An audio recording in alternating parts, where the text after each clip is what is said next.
A week ago, my mother showed up at my front door, silk blouse, fresh manicure, Nordstrom bag in hand, asking to see my baby. I looked at her. Jasmine perfume, pearl earrings, the smile she saves for fundraisers. And I said 2 words that ended 29 years of pretending. "What baby?" She stared at me like I had completely lost my mind. Maybe I had. Or maybe, I had finally found it. Because 5 days earlier, while I was in labor at 39 weeks, my family had 16 people over for a dinner party. I called my mother from the hallway, contractions 8 minutes apart, and she told me to call a cab. What happened after I drove myself to the hospital completely alone, at 9:40 on a Saturday night, changed absolutely everything I thought I knew about the people who had raised me. Welcome back to Revenge Finally Stories. This is the place where family secrets finally come to light, where long overdue boundaries get drawn, and where silence hits so much harder than shouting ever possibly could. If you have ever felt completely invisible in your own family, like you existed just to hold the ladder while someone else got to stand proudly on top of it, this one is for you. Drop a comment below, hit subscribe, and please stay with me, because this story does not end where you think it does. Let's get into it. My name is Myra Enfield.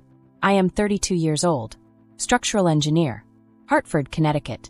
I grew up in Westbrook, 4-bedroom colonial, in-ground pool, 2 Lexus sedans sitting perfectly in the driveway. From the outside, the Enfield family looked like absolutely everything. My father, Gerald, owned a construction supply company. My mother, Judith, ran the family image. Fundraising chair at Grace Lutheran, country club membership renewed every single January like a sacred vow she never once questioned. And then there was my sister, Victoria, 5 years younger, 10 times more visible. Nobody ever said out loud that I mattered less. It was quieter than that, more surgical. My mother introduced guests to Victoria first. Always. "This is my daughter Victoria, she runs our communications." And then only if someone happened to ask, "Oh, and Myra, she does engineering." I did not notice it for years. I honestly thought that is just how families work. The pretty one gets the spotlight. The quiet one holds the ladder. I held that ladder for a very, very long time. When I was 10, my dad came home from work early. The only time I can ever remember him doing that just for me. He sat on the edge of my bed and handed me a small velvet box. Inside, a silver bracelet. Thin chain. My name engraved right on the clasp. "M.Y. Ray. Happy birthday, kid," he said softly. "This one's just for you. Just for me." 3 words I had never once heard before in that house. I wore that bracelet every single day for 22 years. The engraving slowly faded. The clasp bent twice. I fixed it both times with needle-nose pliers. It was the one piece of proof that my father, at some meaningful point in his life, had actually and truly seen me. For years before the night that changed everything, my father's company nearly went completely under. Over $1 million in debt. Gerald called me at 11 on a Thursday night, voice cracking badly down the line. "I don't know what to do, Myra." I did.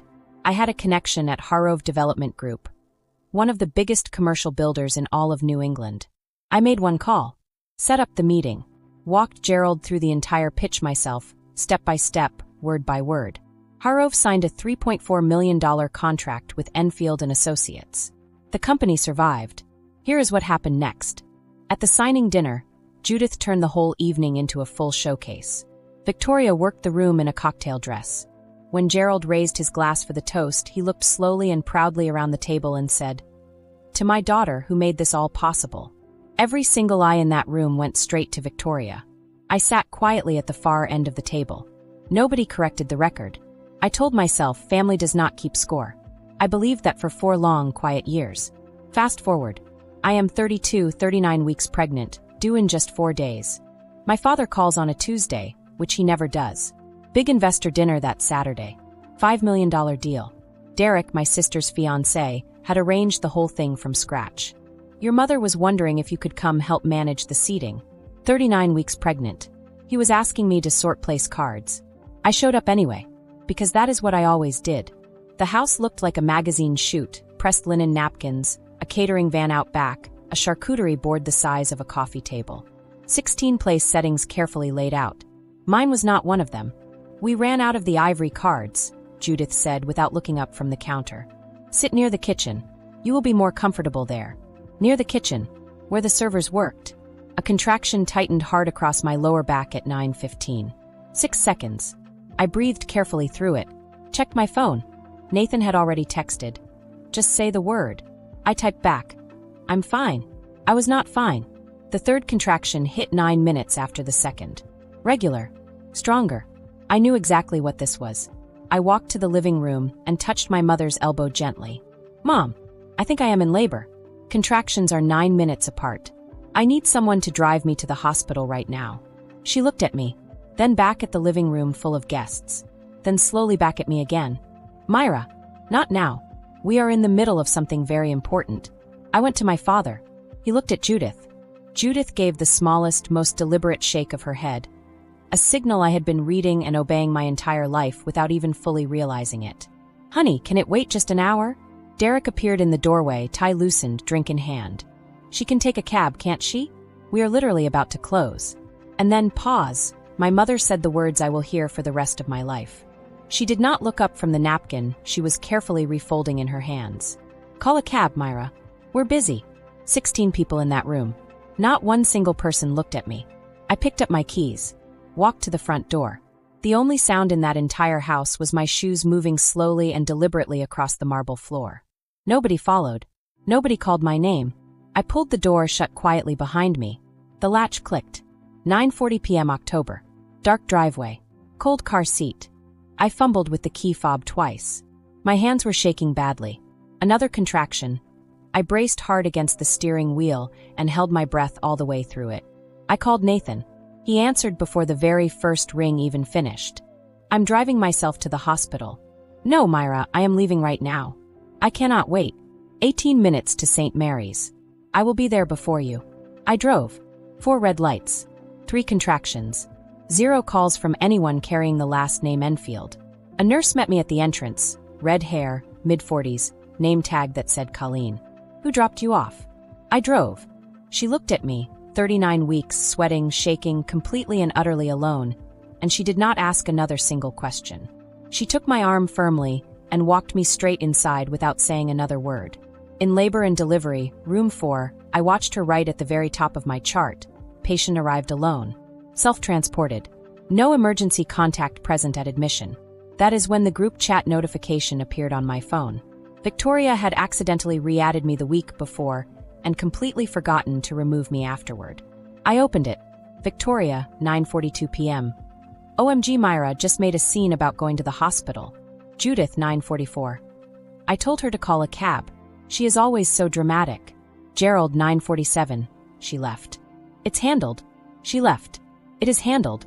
3 words from the man who gave me a silver bracelet at age 10 and told me it was just for me. Nathan burst through the door at 10:35. Boots on, collar still standing, face tight with everything he had been holding inside the entire drive over. He grabbed my hand without saying a single word first. I'm here. 2 words. The right ones. Eloise Reeves was born at 3:17 Sunday morning. 7 pounds 2 ounces. 10 fingers 10 toes. A full head of dark hair that made Colleen smile wide and say warmly, well, she came ready. Nathan cried, hands over his mouth, shoulders shaking. Colleen teared up too. She had stayed in that room for 6 long hours straight, without a single complaint. She held the extra blanket and said quietly, good job, Mom. 0 calls from the Enfield family. 0 texts. 0 voicemails. Not a single word from any of them.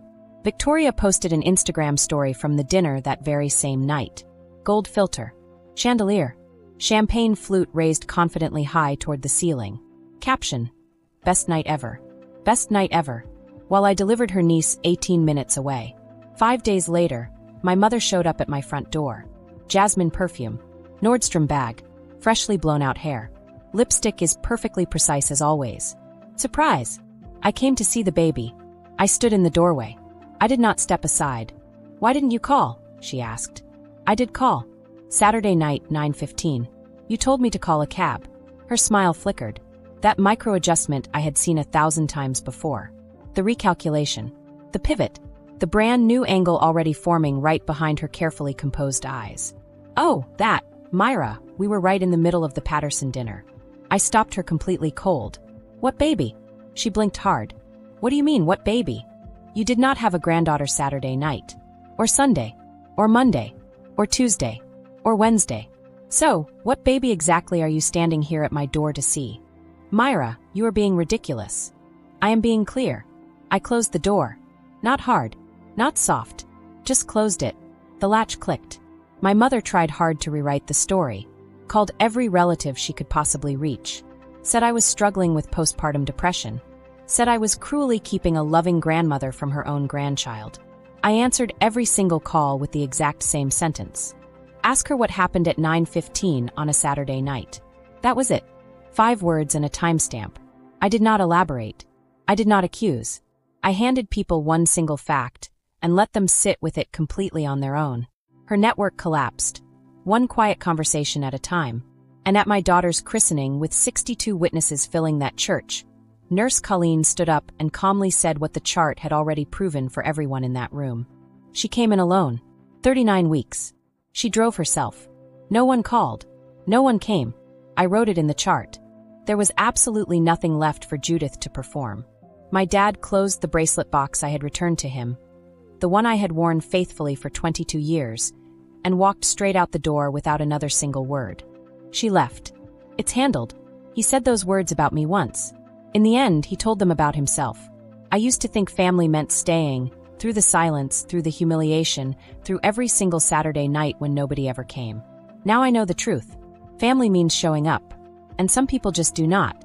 If this story reminded you that your boundaries are not selfish, share it with someone who truly needs to hear that today. Hit subscribe, drop your thoughts in the comments below, and I will see you in the next one.